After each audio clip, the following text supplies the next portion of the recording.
everyone, it's Sunny E, and welcome to the first installment of my new segment, Nerdy Talk.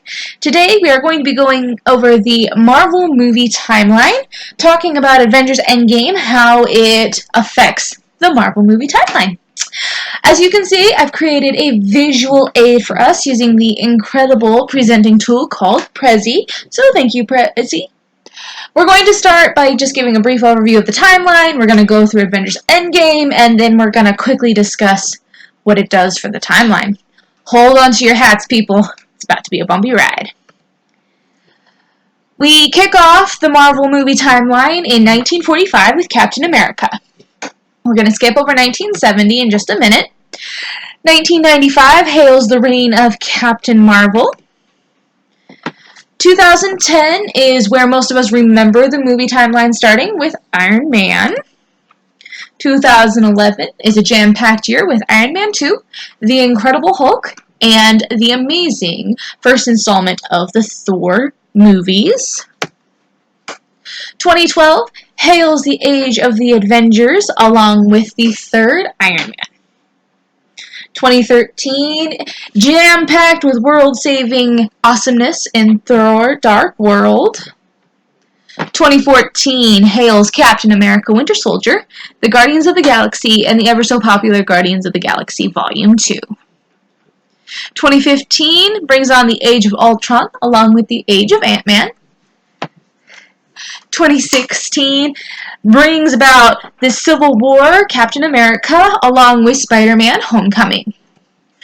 We're going to take a brief step out of the timeline here and talk about Doctor Strange. Now, due to so many different things, it's hard to calculate the dates, but we do know the movie ends somewhere in 2017. So I'm going to say that the movie takes place between late 2015 and early 2017. 2017 is also the year of Black Panther, Thor Ragnarok, Ant-Man and Wasp, and Avengers Infinity War. Avengers Infinity War brings about the snap, which takes us into the future of 2023 with Avengers End Game. And that is our movie timeline. Now, before we start talking about Avengers End Game, we're going to have to take a quick step back in the timeline to 2017, specifically Ant-Man and Wasp, and talk about a little end credit scene there where Scott goes into the quantum realm. He then gets stuck in the quantum realm thanks to the snap and jumps forward in time to Avengers Endgame. The movie kicks off with him coming out of the quantum realm, finding the Avengers, and telling them that, yes, it's been 5 years in the real world, but in the quantum realm for him, it's only been 5 hours. And bringing about the idea of quite possibly time travel. The Avengers then approach Tony about the possibility of time travel. Tony solves time travel. And together they hatch a brilliant plan to save the universe. This brilliant plan mostly consists of taking a couple quick jaunts back through time, collecting Infinity Stones before Thanos gets them, taking them to their present, 2023, snapping everyone back, and then putting all the stones back. What could go wrong?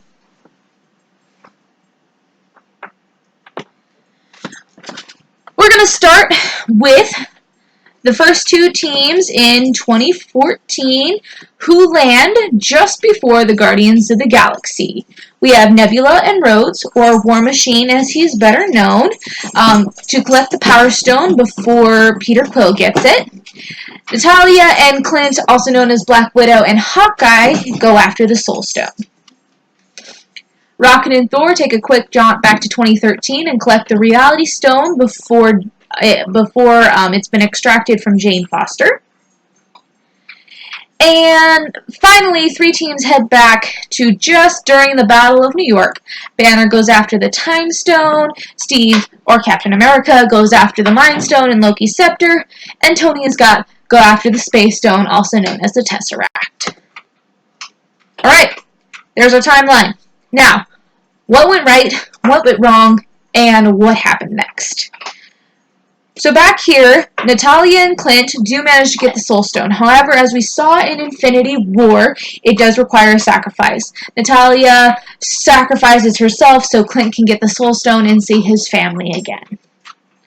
Nebula and Rhodes do manage to knock Quill out and get the Power Stone. However, just as they're about to jump to 2023, Nebula gets captured. Not her fault, but it does cause some problems later on.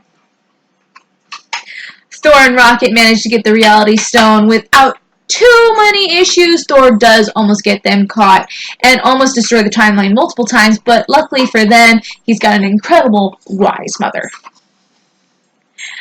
Back over here in 2012, Banner does get the Time Stone from the Ancient One after a long, arduous conversation. Steve quite easily takes Loki's scepter from the hands of Hydra by pretending to be a Hydra agent. Tony and Scott, however, do run into some minor issues. When Tony gets hit by a very angry Hulk, the Space Stone flies across the room and lands by Loki, who then uses it to escape. Now, everyone has to figure out how to get the stone again. Not only that, but they are using Pym particles to shrink down to the quantum realm, and Dr. Pym was one of the vanished, so they only have a few small, limited amount of Pym particles and no way to replicate it because Dr. Pym never trusted anyone with the recipe. The answer to their problems is way back here in 1970. You remember that time we skipped over? So, we're going to go to Camp Lay. So, Camp Lay is a S.H.I.E.L.D. base where Dr. Pym first started working on his Pym particles. So, Steve goes and gets the Pym particles. It also happens to be one of the places that Tony's dad stored the Tesseract. So, Tony goes and gets the Space Stone. Successful trip. They run into some small personal issues, but work them out. And everyone comes back to 2023. Everyone except for Nebula 23, because Nebula 2014 takes her place.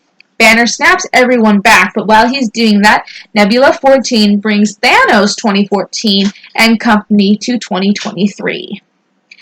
So hails the Second Infinity War. Still no Adam Warlock, though. Give me a real fight! But moving on. Tony manages to snap 2014 Thanos and company out of existence, entirely saving the universe. He does die in the process. I know a lot of us were upset about that. Personally, Tony was not my favorite character, so I'm not super duper upset, but whatever. Cap then takes the Infinity Stones back to their rightful places in time, stays in the past, and lives with Peggy Carter. Yay!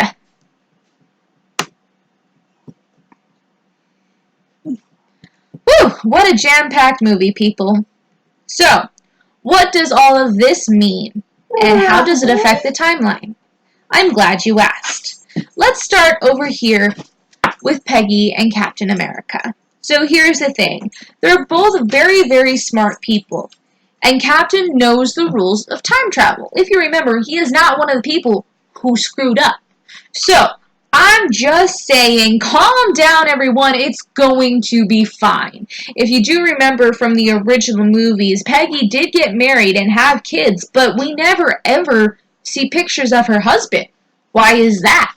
Maybe it's because the entire time, right after this whole Thanos snap thing, Captain America was supposed to travel back in time to Peggy in the past and live his life with her while he was also under the ice and not yet to be discovered until 2010.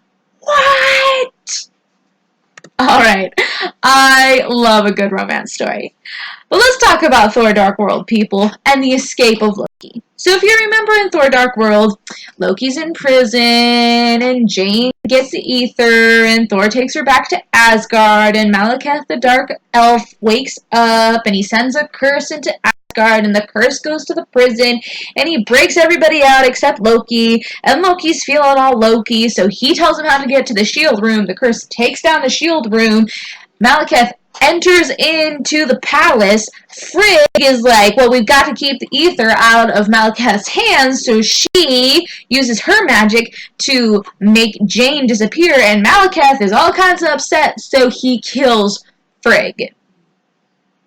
And then, Thor gets upset, And he takes Loki with him to try and stop Malekith, but it doesn't work. And then, he's having this fight with the curse, but then Loki does something actually brotherly and kills the curse instead, and then dies, if you know what I mean. And Thor manages to save the universe. But if Loki escapes, then doesn't that mean that he's not there to tell the curse where the shield is? And if he's not there to tell the curse where the shield is, then Frigg isn't killed because the shield doesn't come down and Malekith doesn't get into the palace, and what? Everyone lives happily ever after? Well, this is one possibility. There are many, many others. The main one that I want to talk about is the fact that Thor is, after all, a hero. And he may still feel responsible for capturing Malekith because Malekith has been at this journey of trying to cover the universe in darkness for, well, longer than Odin's been alive. So maybe Thor still goes after Malekith. And his plan to have either extracted from Jane and then destroy with Mjolnir still fails. And, he still has to battle the Cursed. But of course, this time, Loki's not there to kill the curse. And if Loki's not there to kill the curse, then Thor dies? And if Thor dies, doesn't that mean the end of the universe? What? A little dramatic. Alright. For those of you non-dramatarians out there, why don't we all just assume that Thor finds and captures Loki, sets the timeline right. Alright? Happy? Let's jump forward in time to the biggest historical blip. And that is over here in Guardians of the Galaxy 2014. Thanos dies at this point in history, people. So, if you guys remember, 2014 Thanos jumps through time and goes to 2023, where he is there killed. Now, the rule of time travel is simple. If you are killed in the future, then you are killed at your current point in when you left history. So that means after 2014, Thanos doesn't exist. And if Thanos doesn't exist after 2014, then there are certain events that just aren't going to take place. For example, Gamora going and trying to stop Quill from selling the Power Stone to someone not the Kree. And if that doesn't happen, then it means that the Guardians of the Galaxy never get back together, which means the Kree get the Power Stone, possibly the Kree get the Power Stone, and then the Guardians aren't there to stop him from killing Nova Prime, which, oh my goodness, who knows how many other planets get destroyed? The other thing is if there's no Guardians, then it means there's no Volume 2, which is like super not cool, because if there's no Volume 2, then the Guardians never embarrass the Sovereign. And if the Guardians never embarrass the Sovereign, then the Sovereign don't create Adam, so there's no Adam Warlock! Hulk! Smash! Also, there's no one to stop Ego, which is not great. But there's more. And here's why, people. If Thanos dies, then Infinity Stones are no longer an issue. And if Infinity Stones are no longer an issue, then things like the events of Avengers Age of Ultron, for example. Remember when Thor has that vision and Heimdall looks through and says, "See with your eyes," and then Thor goes and seeks out the Pool of Wisdom and he learns about the Infinity Stones and knows someone's trying to collect them, and then he's like, "Oh, but we've got the Mind Stone and we need the Mind Stone to win," and so Thor comes back and, he creates vision using Mjolnir. Well, Thor never seeks the Pool of Wisdom to learn about the Infinity Stones. So, no one knows about the Mind Stone or its importance or what it can do, which means Vision never gets created. And if Vision never gets created, then they have no way to burn Ultron out of the internet. And if they have no way of burning Ultron out of the internet, then he can just continuously create more of himself and create more of himself and create more of himself, and the battle never ends, and they quite possibly can't stop Sokovia from falling, which means Sokovia is where the world ends. But you know what, people? All of this stuff is pointless. Because if Thanos dies in 2014, he doesn't collect all of the Infinity Stones. And if he doesn't collect all the Affinity Stones, then the snap never happens. And if the snap never happens, then Scott never gets trapped in the quantum realm and never learns about time travel, so therefore he doesn't tell anyone about time travel, which means the Avengers never go back through time and change what happened in the first place, which means that now, instead of fixing everything, we're just back to point A, where Thanos goes through and snaps everyone out of existence, and then snaps the Stones out of existence, and then dies. I have one thing to say, and that is time travel sucks. So, how does this story end? Well, personally, I believe that due to, the whole time loop that we've already seen, I believe that they are going to continually go around in a loop, changing minor things until one day you don't recognize the Marvel Universe. For reference, watch Flashpoint. I do believe that's Flash Season 3. Okay? And so how do you fix not recognizing the Marvel Universe? Well, Adam Warlock from a parallel universe is going to come and fix everything, obviously. So 3 cheers for Adam Warlock!